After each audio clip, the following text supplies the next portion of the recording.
یعنی اس بات میں کسی کو اختلاف نہیں. اور یہی وجہ ہے کہ اکثر لوگ کہتے ہیں کہ یا رسول اللہ یہاں مت بولو، حضور کے روضے پر جا کر وہاں بولو، کیونکہ وہاں وہ حیات ہیں، زندہ ہیں، سنتے ہیں. یہ تو ان کا عقیدہ ہے نا.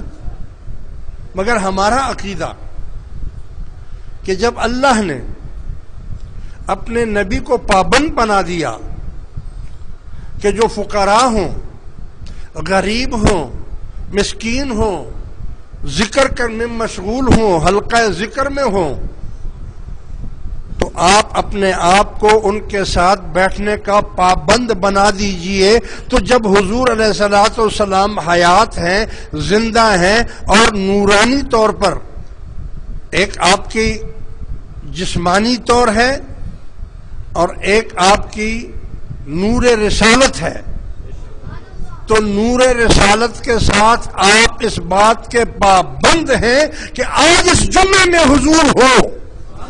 حضور علیہ الصلوۃ والسلام اللہ تعالیٰ کی نعوذ باللہ نافرمانی تو نہیں کریں گے.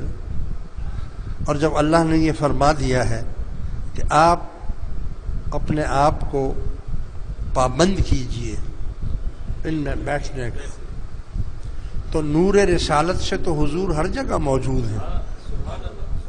نور رسالت کے ساتھ قرآن یہ حکم دے رہا ہے کہ وما ارسلناک الا رحمۃ للعالمین.